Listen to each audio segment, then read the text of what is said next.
अस्सलामुअलैकुम पाकिस्तान, मैं हूं जरका इकबाल और आप देख रहे हैं नज़ायर न्यूज़। खबरों का बाकायदा आगाज करेंगे और शामिल करेंगे पाकिस्तान भर से इलाकाई खबर।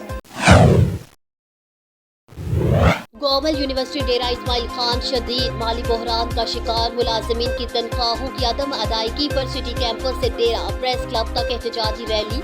मुजाहिरीन का कहना था कि ये कोई मामूली मसला नहीं, क्योंकि इस वक्त ग्लोबल यूनिवर्सिटी के सैकड़ों मुलाजिमीन, जिनमें खातिन की भी एक बड़ी तादाद शामिल है, तनख्वाहों से महरूम है।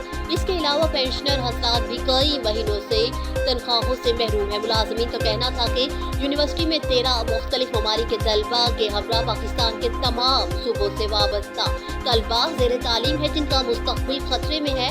हमारे घरों के चूल्हे बंद हो गए हैं, खुदारा इस कदीम मादरे इल्मी की तरफ दस्त शफ़क़त करे। हैदराबाद पुलिस का डाकुओं से मुकाबला, तफसीलात बता रहे हैं bureau chief N news Hyderabad Mohammed Faisal. जी, हैदराबाद पुलिस का डाकुओं से मुकाबला। पुलिस का थाना हटरी की हदूद सादिक लियोना के करीब डाकुओं से मुकाबला। 4 डाकू हलाक हो गए, जबकि दीगर मुल्ज़मान मौके से फरार होने में कामयाब हो गए। हलाक होने वालों की शनाख्त ताहिर उर्फ मामू, कासिम, आकिब, मस्तोई, जहीर अबड़ो और अनीस चुन्ना के नाम से हुई।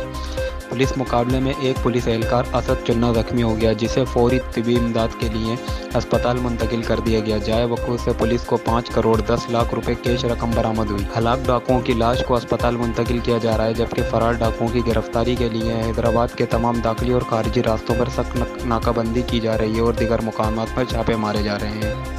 इस हवाले से एसएसपी हैदराबाद अमजद शेख ने मीडिया कॉन्फ्रेंस के दौरान बताया, थाना चलगरी की हदूद टंडो यूसुफ खान नेशनल हाईवे के करीब डकैती की एक बड़ी वारदात पेश आई, जिसमें बैंक कैश ले जाने वाली वैन को 11 मुसल्लह मुल्ज़िमान ने लूट लिया था। इस वारदात में मुल्ज़िमान 15 करोड़ 29 लाख कैश रकम लूट कर फरार हो गए थे। डकैती की वारदात में पुलिस ने वैन ड्राइवर असगर शाह और मिर्जा को पुलिस तहवील में ले लिया था, जिन्होंने डकैती के इस वारदात में मुलव्विस होने का इतराफ़ किया। मुल्ज़िमान की निशानदेही पर अनीस चुन्ना की गिरफ्तारी अमल में लाई गई, जिसके बाद दीगर मुल्ज़िमान और लूटी हुई रकम बरामद कर ली गई।